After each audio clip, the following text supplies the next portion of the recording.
उपासक अपने इंद्रिय मन को किसी भी उत्सव का निमित्त बनाकर, किसी आनंद में प्रफुल्लित होकर या किसी विक्षेप को प्राप्त होकर कभी किसी विषय को स्वीकार न करे। बहुत ध्यान से सुनना। एक दिन की छूट तुम्हारे जीवन भर के लिए वो संस्कार रूप में फांसी बन जाएगी। ऐसी जगह आपको फंसा देगी, निकलना मुश्किल हो जाएगा। फंसना सहज है, निकलना मुश्किल है। हर भोग एक विशाल अथाह दलदल है, धंसते चले जाओगे, निकलना कठिन है। इस बात को दिमाग में चाहे लिख लो या डायरी पे लिख लो। हर भोग माया का ऐसा दलदल है कि जो इसमें एक बार चखने के लिए कूदा वो धंसता चला गया। गुरु कृपा हरि कृपा निकाल ले तो निकाल ले, या निकला हुआ महापुरुष निकाल ले, अन्यथा वो उसमें डूब ही जाता है। ऐसा दलदल है। वह श्री जी का कृपा पात्र है, आज नहीं तो कल वो महापुरुष बन जाएगा। अर्थात जो महापुरुषों की गति वो उसे प्राप्त हो जाएगी। वो धामवासी है, प्रियाजू ने स्वीकार किया है। आपका क्या अधिकार है कि आप उस पर दोष दर्शन करें? तो कह रहे हैं जो वृंदावन धाम में वास करते हैं उनके दृष्ट दोषों को दिखाई दे रहा है। ऐसा नहीं कि नहीं दिखाई दे रहा, आप आरोप लगा रहे हैं, दिखाई दे रहा है। दृष्ट दोषों को सत्य मान करके वर्णन करते हैं, उनकी निंदा करते हैं, तो आपका भाग्य दुर्भाग्य में बदल जाएगा। यदि आप ये विचार करके कि श्री जी के लाड़िले हैं, इनकी बाहरी बात है पर इनके ऊपर बहुत कृपा है, आज नहीं तो कल ये सब सुधर जाएंगे क्योंकि लाडली जी के कृपा पात्र हैं, बात बन गई। ऐसे मूर्ख लोग अपना संकट स्वयं चयन कर लेते हैं। जो दूसरों की, वृंदावनवासी की दोष दृष्टि से निंदा आदि करते हैं, बहुत निकृष्ट बात है, इसे कभी स्वीकार न करें। सच्ची कहते हैं, देखो अपने सब पावन भूमि में बैठे हैं, निंदा तो अपनी करनी चाहिए। अंदर से देखो, ईमानदारी से देखो, जो हमारे अंदर कूड़ा करकट है इसकी निंदा करनी चाहिए कि मैं बहुत नीच हूं, हम पर इतनी कृपा है लाडली जी की, इतना दुलार कर रहे हो, हम उनकी दुलार को ठुकराए चले जा रहे हैं। वो कह रहे हैं दाहिने चलो, हम बाएं बढ़ते चले जा रहे हैं, पर वो कृपा ही करती जा रहे हैं। हम कभी एकांत में बैठकर नहीं रोए मैं कितना नीच अपराधी हूं कि अपने इतने करुणा में स्वामी का विरोध कर रहा हूं, उनके विरुद्ध चल रहा हूं, जबकि प्रतिकूलस्य विसर्जनम, बिल्कुल विसर्जन कर देना, आज के बाद कोई गलती नहीं होगी। पर हम गलती पे गलती करे जा रहे हैं। श्री जी इस बार माफ कर दो, आगे से फिर किया, श्री जी इस बार माफ कर दो, फिर वही वो माफ करती चली जा रही। हमसे गलती होती। जब हम ये देखेंगे तो हम दूसरे को देखने लायक ही नहीं। हम क्या दूसरे को देखें? हम अच्छे हों तो दूसरे को देखें, और जब सच्चाई में तुम अच्छे हो जाओगे तो दूसरे के दोष नहीं दिखाई देंगे, सब में अपने प्रभु दिखाई देंगे। इसलिए श्रीपाद कह रहे हो, मूर्ख लोग अपने संकट को बुलाते हैं, संकट का निर्माण करते हैं। ये बहुत भयावह बात है कि किसी वैष्णव या किसी वृंदावनवासी की निंदा बिल्कुल भूल कर मत करना। ये ब्रजवासी जन भगवान के लाड़िले हैं। देवराज इंद्र को भ्रम हो गया, घुटनों पे आ गए, तब भगवान ने क्षमा किया। जाओ, त्रिभुवनपति घुटनों पे बैठे थे इसी रज में। ये जो गोविंद कुंड है ना, घुटनों के पर थे, नाथ क्षमा कर दो, जाओ। ऐसा अहंकार मत करो कि तुम्हारे द्वारा पूरी सृष्टि चल रही है। ये ब्रजवासी हमारे प्राण हैं, अगर इनको कोई संकट तो फिर हम उसको महासंकट में डाल देंगे। हमारे ब्रजवासियों को कोई ना छेड़े। भगवान कह रहे मेरे प्राण हैं ब्रजवासी जन। देवराज इंद्र से ज्यादा नाराज नहीं हुए, कारण जानते हो? किया तो उपद्रव ब्रजवासियों को पीड़ा देने का, लेकिन सब ब्रजवासी एक साथ बैठ कर दिए ना, तो लालजू ने थोड़ा तो उन पर शासन किया, फिर कृपा कर दी, लेकिन ब्रह्मा जी के ऊपर कृपा नहीं की, क्योंकि अलग कर दिया। ये उपद्रव किए पर सबको इकट्ठा कर दिया, इसलिए ज्यादा इनको पढ़ के देख लेना, ज्यादा नहीं, बस इतना कहा तुम देवराज हो, सतोगुणी हो, अहंकार मत किया करो। लेकिन ब्रह्मा जी तो कांप के चले ही गए, भगवान मुस्कुराए नहीं। क्यों? ब्रजवासियों को अलग कर दिया। तुम ब्रह्मलोक में मायामयी सैया पे सुला दिया, हमारे प्राण प्यारे ब्रजवासियों का अपराध करते हो। तो आज तक ब्रह्मा जी का प्रवेश नहीं ब्रज में, बात समझ लो।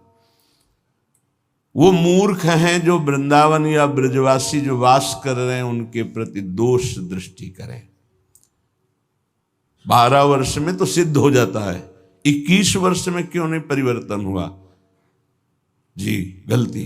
तो जब हमारी गलती, तो हम दूसरों को क्यों दोष दर्शन करने वाली वृत्ति से देख करके निंदा करें, उनका अपमान करें? हमारे अंदर खुद इतनी ये गलत है, तो तुम क्या कर रहे हो? तुम भी तो गलत हो जो दूसरों का दोष दर्शन कर रहे हो। परमार्थ कहता है किसी के भी ना दोष देखने ना गुण देखने, सब में भगवत भाव देखना। संसारी पुरुष क्रिया देखता है, परमार्थ का पथिक कारण देखता है। कारण श्री हरिवंश बनम, क्रिया नहीं देखता है। क्रिया देखने वाला संसारी होता है। श्रीपाद कह रहे वो मूर्ख लोग संकट की स्वयं रचना कर देते हैं। अच्छा, ये कोई पाप नहीं है कि क्षय हो जाएगा तो आप मुक्त हो जाएंगे। ये अपराध है, वैष्णव अपराध। ये तभी क्षय होगा जिस वैष्णव से अपराध मना है उससे क्षमा याचना हो जाए, नहीं तो, या फिर आपको पता नहीं तो गुरुदेव क्षमा कर दे, जाओ कोई अपराध नहीं। तो अखंड मंडलाकारम व्याप्तम इन चराचरम, गुरुदेव सब में व्याप्त है, हर अपराध क्षमा कर सकते हैं वो। गुरुदेव अगर कह दे जाओ कोई अपराध नहीं, तो कोई अपराध नहीं। गुरु महिमा बहुत बड़ी है। मंत्र मूलम गुरु वाक्यम, मोक्ष मूलम गुरु कृपा। हर अपराध से मुक्ति के लिए गुरुदेव है। गुरुदेव मुझे पता नहीं क्या अपराध बन गया, लेकिन है कोई अपराध, क्षमा कर दो। उन्होंने कहा जाओ कोई अपराध नहीं, तो पूरी सृष्टि का अपराध क्षमा हो जाएगा। गुरुदेव में ऐसी सामर्थ्य, वो भगवान का साक्षात कृपा वपु हैं। कभी किसी को ऐसा महसूस हो तो अपने गुरुदेव भगवान से क्षमा मांग ले। अगर नहीं पता चलता कि किस वैष्णव का अपराध बना है तो गुरुदेव से क्षमा मांग ले। श्रीपाद कह रहे हैं ऐसे व्यक्ति हमारे चाहे प्राण संकट में पड़े हो, कभी समीप ना आवे, मैं इनका दर्शन न करूं और इनका संभाषण न सुनूं। जो संतों की, ब्रजवासियों की, वैष्णव की, भगवत भक्तों की निंदा करते हैं, ऐसे लोग हमारी दृष्टि में ना आवे, कभी हमारे कान में इनकी आवाज ना पड़े, और कभी प्राण संकट होने पर भी मैं इनकी सेवा स्वीकार ना करूं। क्योंकि ऐसे लोगों का विषय सेवन करना, दिया हुआ भोजन पाना, या उनके पास बैठना, या उनकी दर्शन करना, इस सारे साधन को हास्यास्पद बना देते हैं। उपहास योग, अर्थात कुछ नहीं रह जाता जो ऐसे लोगों का संग करता है। अपराध नहीं, निंदा नहीं होनी चाहिए, बहुत सावधान। पूज्य श्री चंद्रशेखर बाबा जी महाराज वो कहते थे कि ब्रजरज, ब्रजलता और ब्रजवासी, इन 3 से श्रद्धा बिगड़ गई तो बात तुम्हारी बनेगी नहीं। उनके श्रीमुख के शब्द थे कि तुम रेगिस्तान में वास कर लो तो तुम्हारा कल्याण हो सकता है, लेकिन ब्रजवासी, ब्रजरज, ब्रजलता, इनका अपमान अपराध करोगे तो वृंदावन में तुम्हारा कल्याण होने वाला नहीं है। वो डायरी में लिखा हुआ पूज्य चंद्रशेखर बाबा जी महाराज। वे भी 25 वर्ष पहले की बात, प्रारंभ में ही दर्शन के लिए। तो यहां श्रीपाद कह रहे हैं ऐसे मूर्ख लोग अपने संकट का स्वयं निर्माण कर लेते हैं। किसी भी विषय में क्यों ना हो, जो वृंदावन वासियों की निंदा करते हैं उनका मैं दर्शन न करूं, कभी संभाषण न करूं, कभी दिया हुआ कोई पदार्थ या विषय सेवन न करूं। उपासक को सावधान रहना चाहिए। अपना काम बनाने आए हो कि तुम यहां सृष्टि सुधारने आए हो? देखो तुम्हें पक्की बात बता दे, भगवान भी पूरी सृष्टि को नहीं सुधारे। जब अवतार लिया तो जो भगवान की शरण में हुए, सन्मुख हुए, उन्हीं का उद्धार हुआ। ध्यान रखना, चाहे काम से, चाहे द्वेष से, चाहे राग से, चाहे भक्ति से, कैसे भी अवतार के समय जो भगवान से जुड़े वो परम पद को प्राप्त हुए। भगवान के अवतार के समय हम लोग भी होंगे, कीड़ा मकोड़ा, दीमक, चींटी चीटा जो बने होंगे, तो हमारा उद्धार नहीं हुआ। जो सन्मुख हुए, नाम जप किया, उन्हीं का उद्धार हुआ। ये बात पक्की समझ लो। तो भगवान अवतार लेकर के जगत मंगल के लिए आए, पर जो भगवान की शरण में हुए, सन्मुख हुए, उन्हीं का कल्याण हुआ। तो आज भी भगवान हैं, उनका नाम है, उनका रूप है, उनकी लीला है, ये उनका धाम है। जो सन्मुख होंगे, ठीक से चलेंगे, वो भगवान को प्राप्त होंगे। वो गुरु नहीं है जो अपने शिष्य को भगवत प्राप्ति न करा दे, मृत्यु के पास से छुड़ाकर अमर पद न प्रदान कर दे। वो गुरु नहीं। गुरु न सस्यात्, वो कैसा गुरु जो अपने शिष्य को भगवत प्राप्ति न करा दे। वो कुटुंबी स्वजन नहीं है जो भगवान के भजन में न लगा दे। अगर भगवान का भजन नहीं करने देता तो जाके प्रिय न राम वैदे ही तजिए ताहि कोटि बैरी सम जद्यप परम सने ही। वही कुटुंबी है जो भगवान के भजन में लगा दे। जो भगवान के भजन में विघ्न पैदा कर दे, भगवान में ना लगने दे, वो हमारा कुटुंबी नहीं, वो हमारा स्वजन नहीं, वो हमारा करोड़ों वैरियों के समान है। पिता न सास्यात्, वो पिता नहीं है जो मुझे भगवान के मार्ग में ना बढ़ाए, बढ़ने से रोक दे। वो पिता नहीं। ये बड़ी उत्तम उपदेश वृत्ति भगवान वही पिता है जो अपने पुत्र को भगवत प्राप्ति करा दे। सास्यात् जननी, वही मां है जो भगवान के चरणारविंद में अपने पुत्र की वृत्ति बढ़ावे। लेकिन आजकल तो माता पिता बालक को वही सिखाते हैं जिससे उदर भर जाए। 3 बातें, पेट भर जाए, अच्छे कपड़े पहन लो, खूब भोग भोगने को मिले, यही शिक्षा है। इतने केवल लक्ष्य है। कह रहे सास्यात् जननी न सास्यात्, वो पिता नहीं, वो माता नहीं जो भगवान की प्राप्ति कराने का उपदेश न करे, नाम जपने का उपदेश न करे, वो नहीं है माता पिता। दैवम न तस्यान्न, यद्यपि दैव बड़ा माना जाता है, पर वो दैव किस काम का जो हमें भगवान का भजन ना करने दे, विमुख कर दे। और सही बतावें, दैव कुछ है ही नहीं, हमारे कर्म ही हमारे दैव हैं। मानव जीवन मिला है इस दैव वाली बात को व्यर्थ कर देने के लिए। भजन करो इतना डट के, हर प्रारब्ध क्षीण हो जाए, हर कर्म भस्म हो जाए। दैव आलसी पुकारा, खूब नाम जप करो। कह रहे वो पाणी ग्रहण करने वाला पति नहीं है जो श्री कृष्ण की प्राप्ति करने में बाधा पहुंचा दे। जो श्री कृष्ण की प्राप्ति कराने का सहयोग दे, वही पति है। जो संसार से मेरे को मुक्त करेगा, वही गुरु, वही पिता, वही माता, वही भाई, वही स्वजन, वही पति, वही संबंधी, अन्यथा नहीं। बहुत हृदय संभाल करके अब सुनिएगा।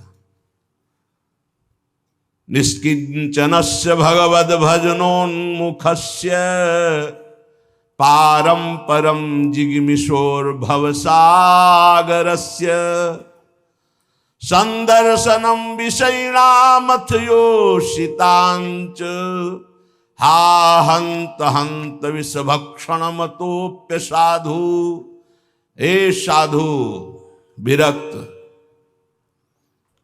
बहुत खेद और दुख की बात कि यदि संसार रूपी समुद्र से पार जाने के लिए तुमने विरक्त भेष ले लिया, वैराग्य भेष ले लिया और विषयी पुरुषों का संग करते हो और विषयी स्त्रियों का संग करते हो, तो इससे अच्छा है कि जहर खा के अपनी शरीर की वृत्ति पूरी कर देनी चाहिए।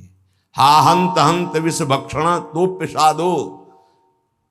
दूसरा भाव कि इससे अच्छा तो जहर है कि बहुत से बहुत शरीर ही छूटेगा, लेकिन ये विषय तो अनेक जन्मों तक तुम्हें नरक पहुंचा देगा। सचमुच सचमुच भगवान की भक्ति निष्किंचन ज्ञाननिष्ठ वैराग्यनिष्ठ जो है वही पूर्ण रूप से कर पाते हैं। जब कोई भगवान के मार्ग में चलता है तो ये 3 खाइयां होती जहां उसको माया गिराती है। पहली खाई है कंचन, वित्त तृष्णा, रुपया पैसा का संग्रह करना। ये देखा है, समझ नहीं पाया जाता और धोखा हो जाता है। थोड़े थोड़े रुपया संचय करते हुए पधार गए, वो रुपए विषयी पुरुषों ने प्रयोग किए। बड़े बड़े चरित्र देखे हैं, स्वयं कभी खर्चा नहीं किया, संतों की सेवा में नहीं लगाया, समाज की सेवा में नहीं लगाया, बड़े बड़े बॉक्सों में बंद करके रख के और पधार कर चले गए। बाद में उनके परिवार के जनों ने अधिकार कर लिया। बहुत बड़ी गलती। साधु को कभी भी अपने नाम पैसा नहीं रखना चाहिए, ये लिख लीजिए। गुरु के द्वारा सेवित हो या इष्ट के द्वारा सेवित हो, अन मांगे आगे आवे गो, स्वामी जी महाराज कह रहे, स्वामी हरिदास जी। बिल्कुल ऐसा न सोचे कि मैं इतने लाख जमा कर लूं तो पूरे जीवन आराम से खाऊंगा। तो प्रभु का भरोसा नहीं लक्ष्मीपति का कि जिस समय जरूरत होगी बिना दस्तखत के तुम्हारे पास आ जाएगा। जैसे बैंक में जाओ दस्तखत करो फिर पैसा मिलता है, यहाँ दस्तखत की भी जरूरत नहीं, ठीक समय पर वो वस्तु पहले से आ जाएगी, पक्का समझ लीजिए। फिर इसके बाद है कामिनी। जब वो कंचन पर विजय प्राप्त करके धन पर, अब इन बातों को थोड़ा नाटक रूप में ले लिया जाता है। एक परमहंस जी हमें मिले यमुना के किनारे, बड़े ही वीतराग ब्रह्मलीन महापुरुष। तो जिस आश्रम में हम थे वो यमुना के पावन पुलिन पर था। ये बात है बिंदौर, जब भ्रमण करते तब की बात। उस पार इछावर है, इस पार बिंदौर। तो जिस आश्रम में रुके थे सब, तो उनसे प्रार्थना की कि स्वामी जी आप रुक जाइए एक रात्रि, वो भी संभाषण दर्शन का सौभाग्य मिलेगा।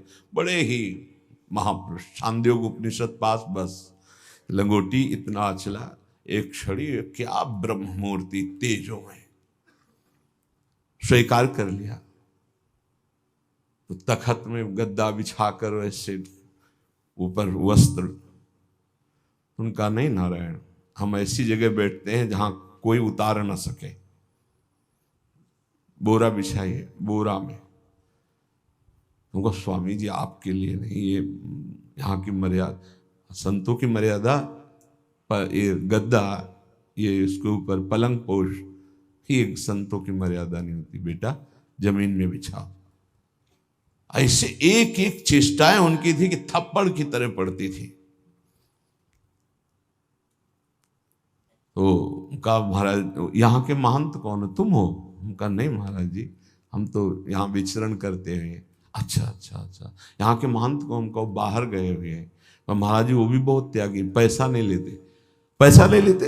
इतनी जोर बालवत हंसे कस के, बोले आश्रम उन्हीं का है? जी पैसा नहीं लेते। नहीं तो ये कैसे चलता है? तुमका जब वो जाते हैं और कोई दक्षिणा देता है तो ऐसे अचला में बंधवा, फिर तो जो हंसे के आपसे अचला में बंधवा लेते, पैसा लेते नहीं। क्या यार, लोग का क्या नारायण, तुम भी विनोद करते हो, ये है क्या? तुमका सही महाराज जी बोले जब यहाँ आते तब तो उनका जो सेवा में रहते हैं वो खोल लेते हो, फिर ऐसे कार्य। बेटा इसे त्याग नहीं कहते, इसे त्याग। उसी दिन उनके साथ कई 60 किलोमीटर एक सांस में चलते थे। हमारी तो हालत खराब हो गई, पीछे भागते हुए। हमको स्वामी जी 3 दिन के आगे चौथे दिन नहीं चल पाए। ब्रह्माकार वृत्ति लिए कमंडल 60 किलोमीटर तक चले, न खाना न पीना न कोई बोल दे स्वामी जी कुछ पालो तो पाले, नहीं बोले तो एकदम पुष्ट। क्या उनका स्वरूप, उन्होंने मतलब जो 3 दिन साथ रहे, तो वैराग्य क्या क्या स्वरूप है, स्वरूप का क्या बोध है, कैसी अद्भुत उनकी ज्ञान निष्ठा, कैसा महापुरुषों का अगर एक क्षण भी संग मिल जाए तो जीवन का रंग बदल जाता है। 1 रुपया पास रहे और कभी भी किसी नगर में भिक्षावृत्ति नहीं करना, आकाशवृत्ति से जहां चल रहे हैं वही औकात, भारत की समस्त नदियों की 2-2 बार परिक्रमा हो गई, ऐसे महापुरुष। तो कंचन और कामिनी, कामिनी का तात्पर्य हर इंद्रिय संयोग से है और विशेषतर जनेन्द्रिय के संयोग से है। जब साधक क्रॉस करना चाहता है माया को, कंचन को क्रॉस कर गया, तो फिर कामिनी का आकर्षण, जिस कोटि का महात्मा होता है, साधक होता है, जिस कोटि का, अगर वो मृत्यु लोक की किसी कामिनी से परास्त हो सकता है तो उसे भेज दिया जाएगा, नहीं तो फिर स्वर्गलोक, और नहीं तो फिर ब्रह्मलोक। और जब यहां से लेकर ब्रह्मलोक तक के भोग उसे परास्त नहीं कर पाते, तब रिद्धियां सिद्धियां, इसके बाद भगवत प्राप्ति। एक परीक्षा का क्रम है।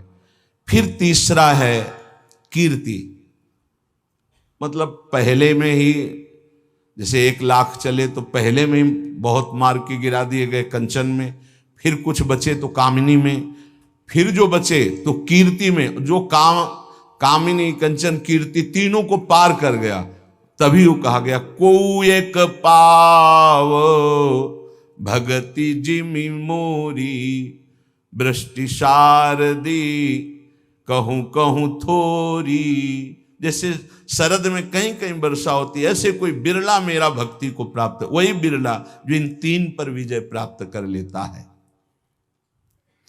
इनमें ऐसे सुखों का आकर्षण ब्रह्मा जी ने रखा है, कामिनी कंचन कीर्ति, ऐसा लगता है तो भगवान तो मिल ही जाएंगे। देख लेते हैं, कंचन तजना सहज है, सहज तिया का नेह, मान बड़ाई ईर्ष्या दुर्लभ तजनाए। आगे जो मान बड़ाई बहुत बड़ी मंजिल अच्छे अच्छे साधकों को गिरा देती है। चलन चलन सब कोई कहे, बिरला पहुंचे कोई, एक कंचन एक कामिनी दुर्लभ घाटी, 2 मार के गिरा दिया गया। एक कंचन एक कामिनी, ये लांबी तलवार, आए थे हरिभजन को बीचे देने का। ये घाटियां वही नहीं पार कर पाता जो भगवत प्राप्त महापुरुषों का आश्रय नहीं लिए। यदि भगवत प्राप्त संतों का आश्रय लिए तो आराम से पार हो जाएगा, पता ही नहीं चलेगा कि घाटियां पार हो गए हम, पता ही नहीं चलेगा। त्याग और वैराग्य का यही स्वरूप है कि इन तीनों से बचे, कंचन कामिनी प्रणाम नमस्कार प्रतिष्ठा कीर्ति, इनसे बचे। आगे है बुद्धि नेत्र, ये ज्ञान नेत्र हैं। जब बुद्धि में ज्ञान नेत्र प्रकाशित होता है तो तत्व बोध होता है और भक्तों के हृदय नेत्र खुलते हैं। ही के नयन निहारी, हृदय के नेत्र जब खुलते हैं तो प्रिया प्रीतम की रूप माधुरी लीला माधुरी ये उसके नेत्रों में, इन नेत्रों में झलकते हैं। अंदर के 2 नेत्र जब ज्ञान चक्षु खुलते हैं तो सर्वत्र आत्म तत्व का दर्शन करता है, अपने स्वरूप का अनुभव करता है, ब्रह्म तत्व का अनुभव करता है। जब हृदय के नेत्र खुलते हैं तो सर्वत्र चिद चिद लक्षणम सर्वम राधा कृष्णमयम जगत, वो तत्व को राधा कृष्ण के रूप में, जैसे गोस्वामी जी सिया राम में। लेकिन इन नेत्रों से ये दोनों बातें नहीं देखी जा सकती, और इन्हीं नेत्रों से ये दोनों बातें देखी जा सकती हैं जब बुद्धि के नेत्र खुल जाए और हृदय के नेत्र खुल जाए। उपासक हृदय के नेत्र खोलने का प्रयास करें। वो पहले आहार शुद्धि करे, बहुत भोजन शुद्ध, बड़ी कृपा है, आकाशवृत्ति से जीवन चलता है, श्री जी को भोग लग करके मिलता है, परम पवित्र है। अब जो बात कर रहे हैं, पाते समय उपास्य देव के सिवा अन्य कोई विचार नहीं रह जाना चाहिए, ये ध्यान उपासक दे। इसीलिए नाम कीर्तन चला दिया जाता है। चलता है नाम कीर्तन, नाम कीर्तन चला दिया जाता है कि आपका मन किसी विषय का चिंतन न करने पावे, नाम कानों में पड़े और चिंतन नाम का हो। जब हम भोजन के साथ भजन चलाते हैं तो वो भोजन जब पचता है तो नस नस में परम पवित्रता और भजन के परमाणु फैलाता है। अब जैसे आजकल भोजन की प्रथा, जूता मोजा वही शौच में पहन के गए हैं, वही लघुशंका में, और वही होटल में बैठ के वैसे ही जूता मोजा, वही कपड़े, वैसे ही बनाने वाला क्या भाव वाला है, कैसी पवित्रता रखता है, और पाने वाला क्या भाव रखे हैं और कैसी पवित्रता है, इन सब का प्रभाव भोजन पे पड़ता है। अगर भोजन ठीक नहीं तो बुद्धि निर्णय नहीं कर पाएगी ठीक। हृदय के नेत्र खुलने के बाद तो बहुत दूर रही, इन नेत्रों से भी सही नहीं दिखाई देता, गंदा ही दिखाई देने लगता है। इन नेत्रों में गंदगी बढ़ जाती है। जिसकी तरफ देखो तो वासना की दृष्टि से देखो, दोष दृष्टि से देखो, राग द्वेष की दृष्टि से देखो, ब्रह्म दृष्टि भगवत दृष्टि उसकी नहीं आ सकती। ये बहुत जरूरी है। अरे कहीं भागा थोड़ी जा रहा है भोजन, धैर्य पूर्वक चिंतन करते हुए, नाम चल रहा है तो उसी नाम का चिंतन करते हुए। अब जैसे अपने लोग पूर्वाभ्यास तो पद चला लिया, बड़ी सुविधा रहती है। पद, कोई बड़ा पद ले लिया और मानसिक पद गुनगुना भी रहे हैं, चिंतन भी कर रहे, प्रसाद भी पा रहे। कोई पद उठा ले, बड़ा पद, देखत नौ निकुंज सुन सजनी लागत, प्रथम यथामति प्रणव बिहरत दो प्रीतम कुंज। अब जब तक पद पूरा नहीं होगा तो भागेगा नहीं, और भागेगा तो पद नहीं पूरा होगा, पकड़ हो जाएगी। अब पद चल रहा है, प्रसाद पा रहे हैं, तो कभी कभी प्रसाद पाते पाते आंसू चल रहे हैं, प्रसाद पा रहे हैं, पद चल रहा है। अब वो भोजन क्या करेगा? प्रसाद नस नस में जाकर भागवतिक भाव संचरित करेगा। अब आप प्रसाद पा रहे हैं, किसी द्वेषी का चिंतन कर रहे हैं, गुस्सा आ रही, अब नस नस को वो क्रोध से युक्त करने वाली वृत्ति पैदा करेगा। आप प्रसाद पा रहे हैं, कोई काम चिंतन कर रहे हैं, वही प्रभाव आपके अंदर पड़ेगा।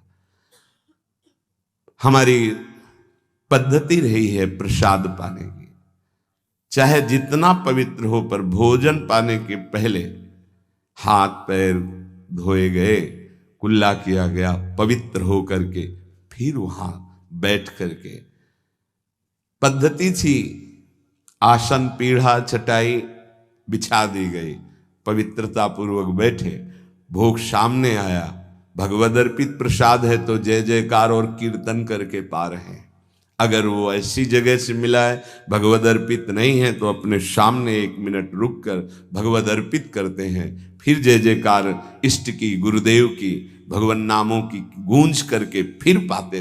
वो प्रसाद हमारे हृदय में पवित्र भाव पैदा करेगा, भजन बढ़ेगा। भजन से ही हृदय के नेत्र खुलते हैं, भजन से हृदय के नेत्र, और हृदय के नेत्रों से ही प्रियालाल का दर्शन होता है, प्रियालाल का लीला चिंतन होता है।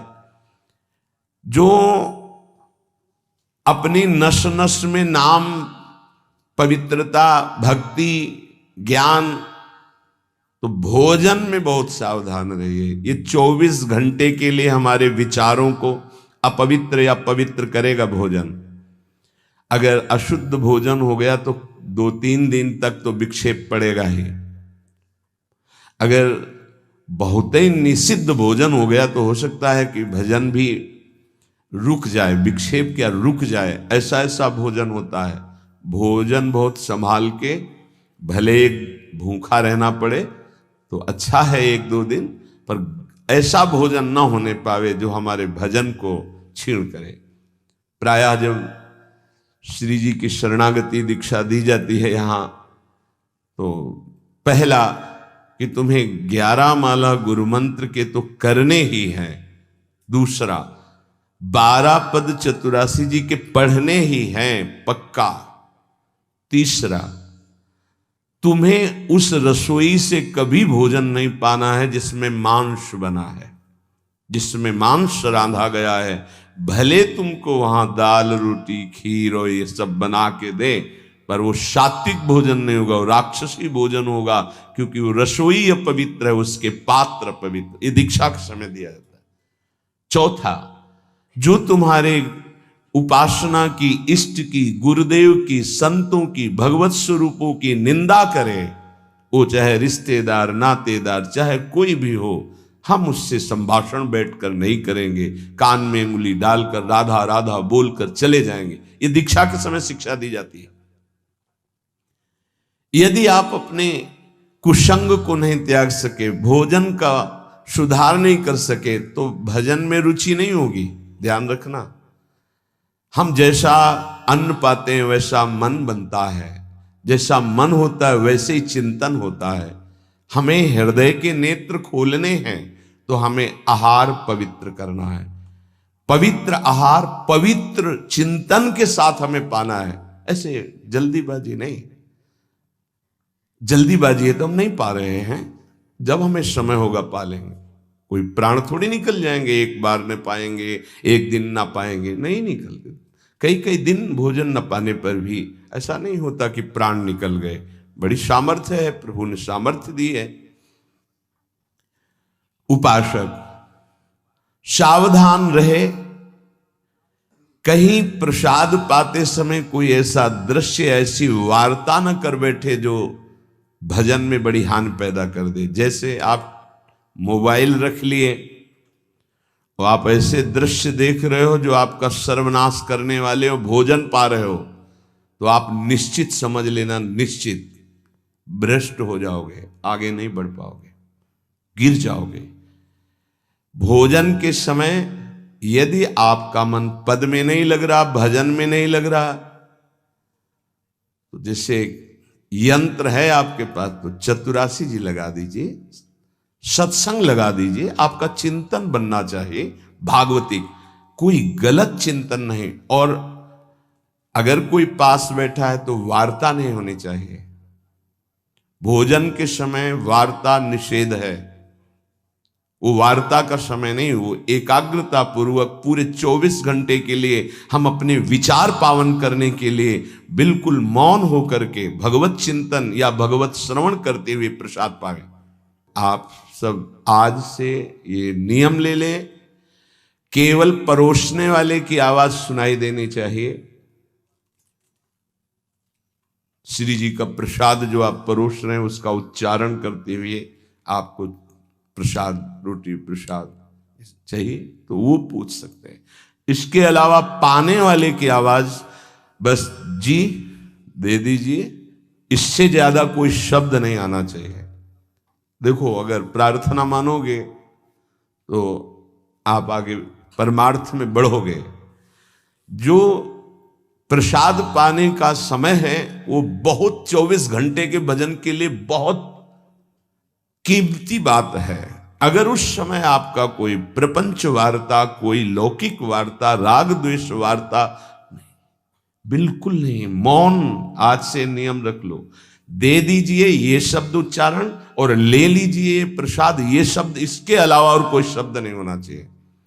अगर आप हमारी प्रार्थना नहीं मानते हैं तो ये अपराध होगा, आज्ञा का उल्लंघन होगा और वो आपके लिए बहुत ही हानिकारक होगा, जो आपकी बुद्धि को क्षय करेगा। इसलिए प्रार्थना है, आप प्रसाद पाते समय सब मौन का आश्रय, केवल स्वीकृति हाँ दे दीजिए और प्रसाद बांटने का जो उच्चारण है या अमुक प्रसाद ले लीजिए, बस नाम कीर्तन चलता है, नाम कीर्तन सुनिए, या आपकी क्षमता है तो उस समय नाम जप करते हुए प्रसाद पाइए। जिस जगह पर संत सेवा होती है, नाम कीर्तन होता है, ठाकुर सेवा होती है और परस्पर बैठ करके भगवद वार्ता होती है, उस जगह सारे तीर्थ अपने आप आ जाते हैं।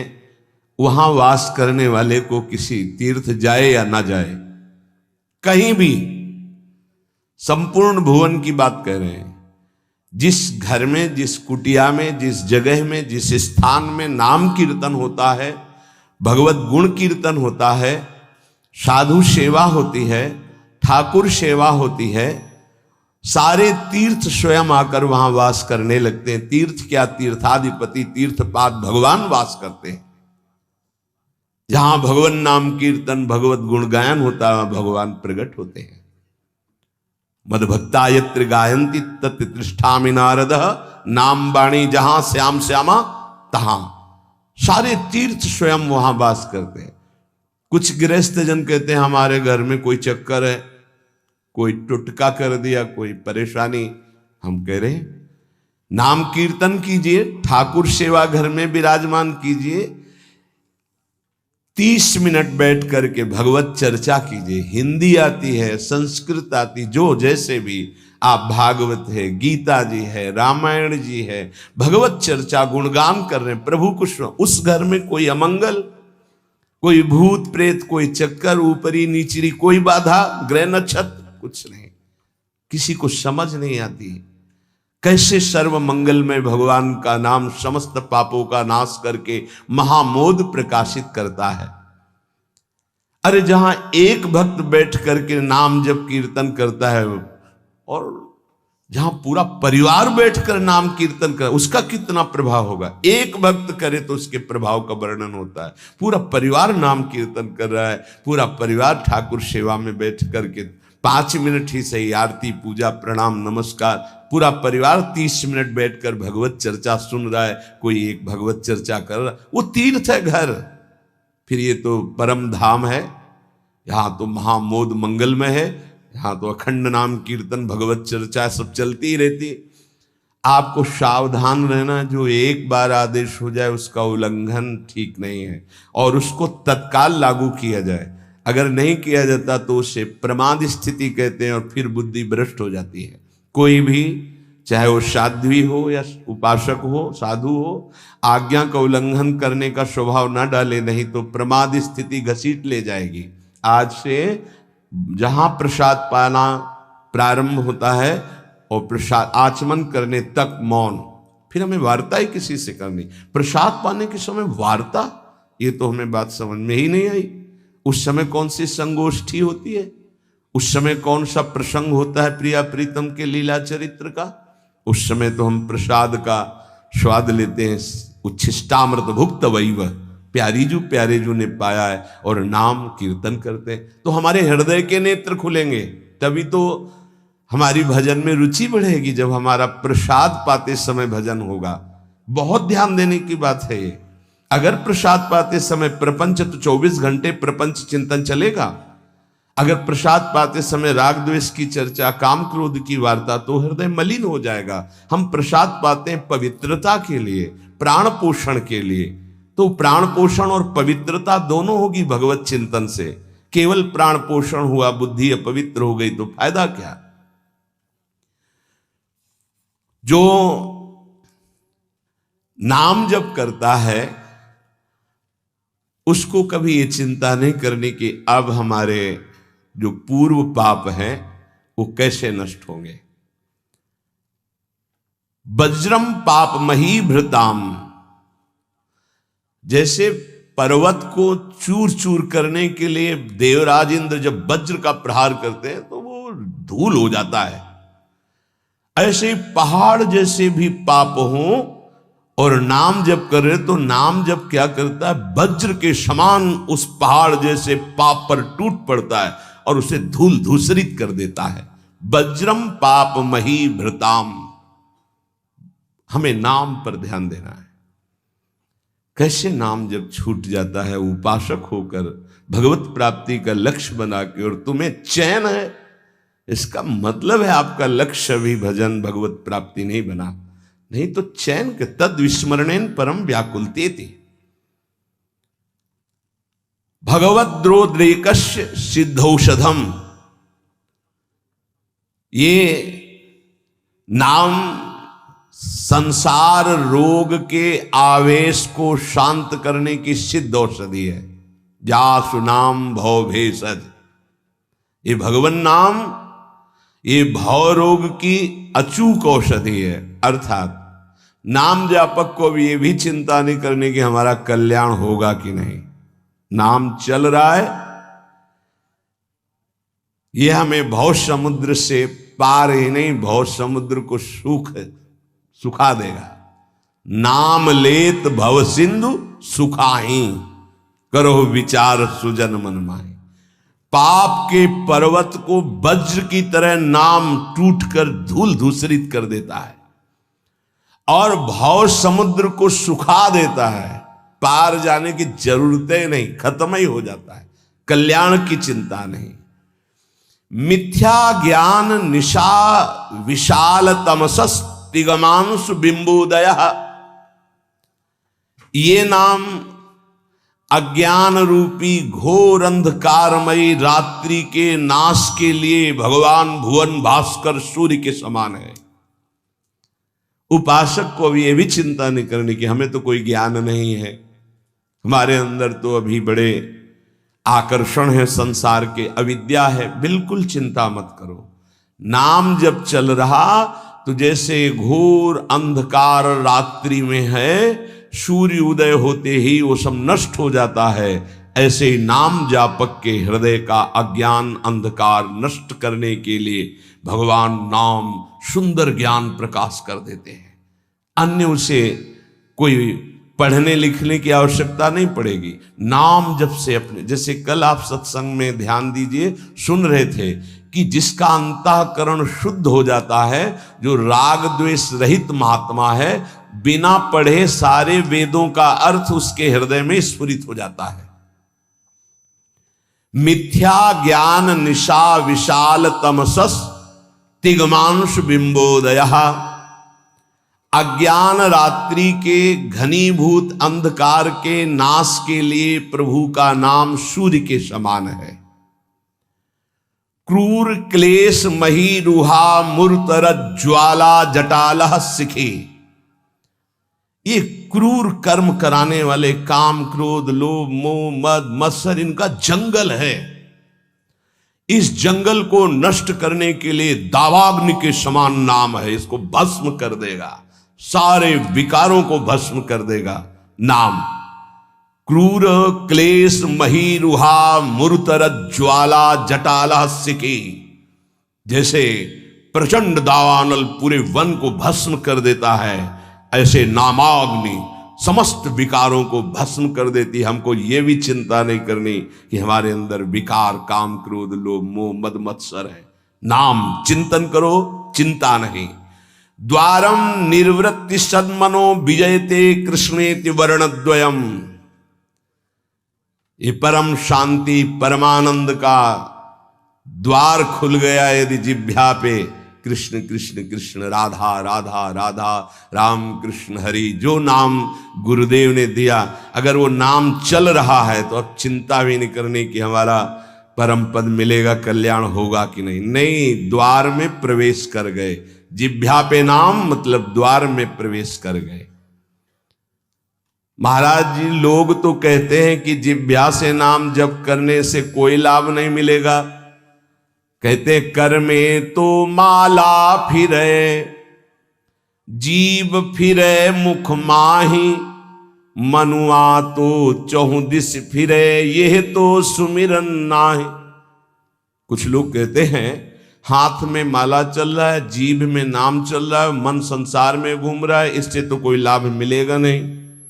तो महाराज जी, प्रायः नाम जब तो ऐसे ही होता है प्रारंभ में, तो उसको तो कोई फल ही नहीं मिलेगा। अरे ऐसा कहने वालों की बिल्कुल बात मत सुनो। पूज्य उड़िया बाबा, ऐसा कहने वालों की बिल्कुल बात मत सुनो, उन्हें कहने दो, वो क्या जाने। नाम में अपार सामर्थ्य है, जिसकी जिह्वा में नाम स्मरण चल रहा है तो मन लगे ना लगे उसको फल अवश्य मिलेगा। ये बात इसीलिए भगवत प्राप्त महापुरुषों के वचनों को समझना चाहिए।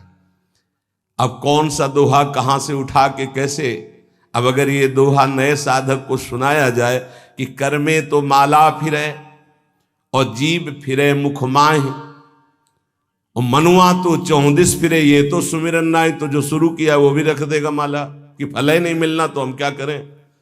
पूज्य राधा बाबा, तुम चिंता मत करो, तुम मशीन की तरह जीभ से शुरू करो राधा कृष्ण राधा कृष्ण राधा कृष्ण राधा, बाबा के वचन, फिर तुम देख लेना। गोस्वामी जी कह रहे तुम चिंता मत करो, राम नाम मणिदीप धर जीह देहरी द्वार, तुलसी भीतर बाहरो जो चाह सुझियार। हमको वो बात समझनी है जो बड़े बड़े महापुरुष कह रहे हैं। ऐसे लोगों की बात देखो, बाबा ने पहला शब्द उत्तर में, ऐसे कहने वालों की बिल्कुल बात मत सुनो, उन्हें कहने दो, क्या जाने नाम में कितनी अपार सामर्थ्य है। अहो वत्स पचतो गरीयान यज्जिभ्याग्रे वर्तते नाम तुभ्यम, नाम की मनसाग्रे लिख देते ना, मनसाग्रे, यह जिभ्याग्रे, जिभ्या में जिसके आपका नाम विराजमान हो गया वो चांडाल भी जगत पूज्य बन जाता है। अहो वत्स पचतो गरीयान, वो सर्वश्रेष्ठ हो जाता है। भजन करना है, निरंतर भजन करना है, मन लगे ना लगे तुम्हें इसकी परवाह नहीं करनी। जो तुम्हारी जिह्वा से नाम निकल रहा है वो फल दे के रहेगा, ये बैठा लो हृदय में। केवल जिह्वा से तुम भजन करना प्रारंभ करो, फिर देखना मन लगने की बात जाने दो, मन नाममय हो जाएगा, अपने आप नाममय हो जाएगा। जब हम अधिक समय तक विषय चिंतन करते हैं तो मन विषयमय हो जाता है। जब अधिक समय तक हम नाम जपते हैं तो मन नाममय हो जाता है। इसलिए तुम ऐसी बातें मत सुनो, निरंतर नाम जपने का अभ्यास जिह्वा से ही करो, तुम्हारा मन भगवदाकार हो जाएगा। तो महाराज जी सुनते हैं भगवदाकार वृत्ति बड़ी महिमामयी है, तो ये कैसे आती, कैसे भगवदाकार वृत्ति आती है? तीव्र अभ्यास और निरंतर स्मरण से। जब क्षण क्षण में वृत्ति हमारी भोगों की तरफ जाती है, उस वृत्ति को हटाकर हम नाम में लगाते हैं तो नामाकार वृत्ति, एक एक वृत्ति जब नाम में लगने लगती, नामाकार वृत्ति प्रभु के रूप में लगने लगती तो भगवदाकार वृत्ति, तत्व चिंतन में लगती है तो ब्रह्माकार वृत्ति। इसलिए विशेष प्रयत्नशील उपासक वृत्तियों को भगवदाकार कर लेता है। प्रयत्नशील, बार बार मन संसार में जा रहा है, उसे हटाकर नाम में लगाते हैं, बार बार नाम में लगाते हैं, धीरे धीरे वृत्तियां नाम में हो जाती है। जब स्वतः एक एक वृत्ति नाम में हो जाती है तो भगवदाकार, मंत्राकार, नामाकार, ब्रह्माकार ऐसे शब्दों से कहा जाता है। ये केवल बातें बनाने से नहीं होता, पुरुषार्थ, तुम्हें भगवत कृपा से सामर्थ्य मिली है ऐसी। उपासक प्रधानता कृपा की मानता है, अपने पुरुषार्थ की नहीं। पूरा प्रयास करके भगवदाकार वृत्ति का, और फिर उसमें देखता है कि बड़ी कृपा है, ये जो पुरुषार्थ हो रहा है ये गुरु कृपा से हो रहा है, ये भगवत कृपा से हो रहा है। भगवान की आज्ञा समझकर पुरुषार्थ करे और उससे लाभ हो तो भगवत कृपा समझे। आपका तात्पर्य यही है ना? हाँ हाँ, यही सिद्धांत है, ऐसा ही करना चाहिए। ऐसा करने से अभिमान नहीं होता। क्या कि प्रभु की आज्ञा है कि मनुष्य जन्म में भगवत प्राप्ति करे, गुरु की आज्ञा है कि इस उपासना के करने से भगवत प्राप्ति होती।